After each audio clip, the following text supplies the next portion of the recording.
Hannibal Barca, aged 31, supreme commander of the Empire of Carthage, has set his sights on Rome. It is the 3rd century BC. Hannibal has twice crushed the armies of the Roman Republic. Now he aims to destroy them once and for all. Taking charge of Hannibal's army is a team of police officers from Bedfordshire, comprising 2 generals. Steve, do we know where the cavalry are? We need some feedback. And 2 lieutenants. We're a little busy right now, I think. Watched closely by 2 military experts. Confronting the largest Roman army yet seen, and armed with state-of-the-art technology, our team will attempt to make their mark on history. This is Time Commanders.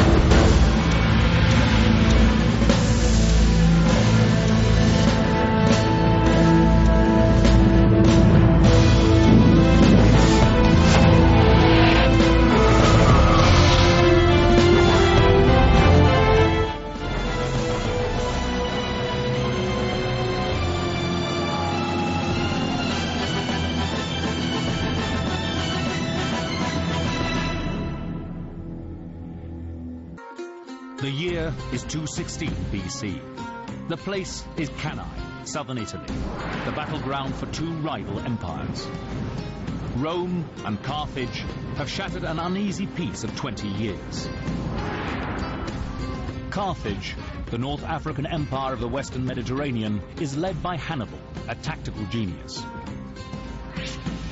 Witness to the Roman humiliation of Carthage when he was only a child, the 31-year-old Hannibal has sworn revenge.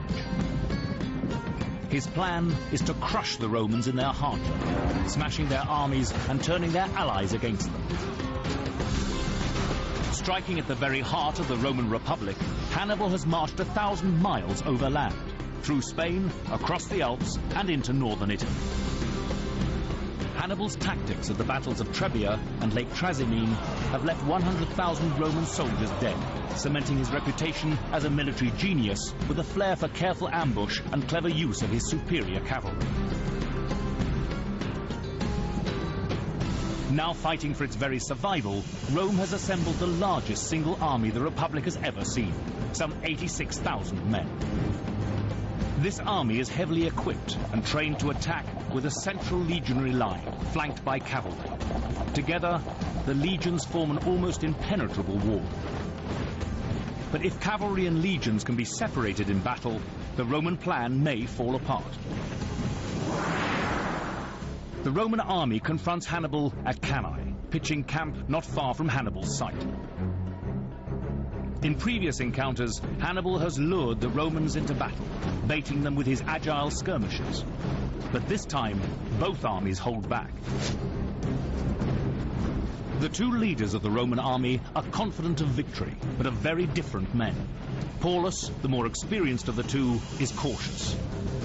Varro, on the other hand, is battle-hungry, arrogant, and bent on glory. On the day of battle, it is the headstrong Varro who will be in charge. August the 1st, 216 BC, the eve of battle, is a warm summer evening. Hannibal, who has lost all of his famous elephants, is heavily outnumbered. This is the largest Roman army ever assembled. And the narrow battlefield chosen by the Romans could protect their flanks from Hannibal's superior cavalry. If Hannibal wins, he will strike a devastating blow at the heart of the Roman Republic, crippling its power for years to come.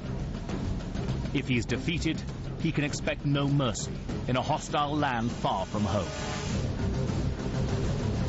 The stakes are high. Battle is imminent. The battlefield is clearly defined. The river Orphidius cuts along one side of a narrow plain. The other side is bordered by rising hills. To the left, a group of trees provides some cover, but the battleground is open and flat. In this constricted arena, with little room for maneuver, whoever can seize the flanks will hold a distinct combat advantage. There are 3 key things the lieutenants must discover. First, they control 3 kinds of cavalry, each of which can be used in different ways. Second, their Libyan infantry, armed with terrifying pikes, are most effective in a flanking maneuver. And third, their Gallic infantry, fierce and aggressive, should be thrown directly at the Roman front line. To ensure success, the team must coordinate these multinational forces against the largest Roman army ever assembled.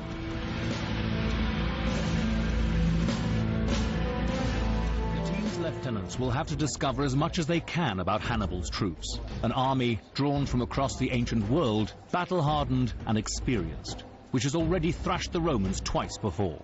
These are real veterans. They know each other, they know their officers, they've got used to working together. Scots, Spaniards and Gauls and Numidians and Libyans and Balearic slingers and all this sort of thing. Steve's in charge of a vast collection of multi-ethnic infantry troops, which leaves all of Hannibal's cavalry under Claire's control. 3 lots, as you can see, of Spanish cavalry. They've got short swords, light armour, they do have shields, they're very sturdy, and they're particularly good fighters. And then on the right-hand side of them is the, I think, Numbar cavalry. Claire means the Numidian cavalry. What does that say? Bows and arrows, no armour. These have got the furthest range, but the least protection. Numidian cavalry, agile and tireless, armed with long-range javelins and skilled in ambush. No body armour. The Numidian cavalry are expert horsemen, trained from birth. Hannibal has often used them to ambush his enemies. At the Battle of Trebia, they were sent to provoke the Roman army into combat. If you're a heavily armoured Roman, Numidians come up and throw some javelins at you. They may not kill many, but if you try and reach them, their lighter ponies will always outpace yours. And they're quite adept at breaking up into individuals so that you don't know who to chase, and then reforming. That's how they fight. They're used to this. Spanish heavy cavalry, battle-seasoned and relentless, heavily armed with sword and shield, but weak against infantry front lines. The Spanish heavy cavalrymen are among the longest-serving veterans in Hannibal's army. Hugely experienced, they're used to smashing their way through enemy troops and formed the backbone of Hannibal's forces. Libyan infantry, well-trained and disciplined, armed with long spear and shield, capable of complex maneuvers. The Libyan heavy infantry that Hannibal's got with him, they're some of the best troops he's got.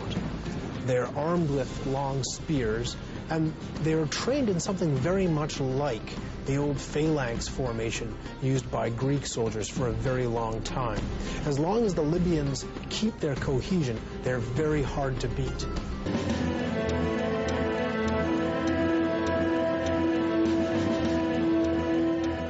Now the team are familiar with their own troops, it's time for them to take a look at their enemy. Claire's only got one chance to send her scouts to spy on the Romans, so she must use her time well. The team should spot the Romans' overwhelming numbers, but will they notice the weakness of their cavalry? And can Claire identify the Romans' secret weapon, their heavily armed tactical reserve? To some extent, the sheer... Look out across this plain. We've been saying it's constricted on both sides. High ground to Hannibal's right, the river to his left. The Romans have vast numbers of heavy infantry. Normally they spread them out in these lines with little units called maniples, about 120, 160 men, and then next to each maniple will be a gap. Which gives them fighting room, elbow room, maneuver room. So the Romans are sacrificing, again, their flexibility is going. Instead, there's this reliance on just brute force, sheer power. Drive those hard-fighting heavy infantrymen. No subtlety, no maneuver, straight at the enemy, smash a way through. First impressions as they come into view? Yeah, very organised. Very organised. Very strict. Yeah, just stop.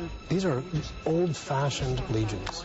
Every Roman citizen is obliged to serve, and they serve in a capacity that fits in with the property they've got. So the wealthiest, they can afford a horse, they can afford armour, they'll be the cavalry. People a bit less well off than that, the sort of the farmers, the men who can afford enough for the protective equipment they need to stand in these main battle lines, they'll be the legionaries, the bulk, the heavy infantry. That's the real heart of the army.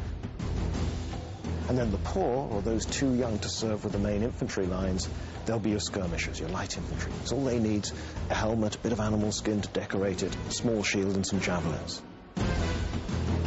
This is basically an army of farmers, and they're fighting for their land.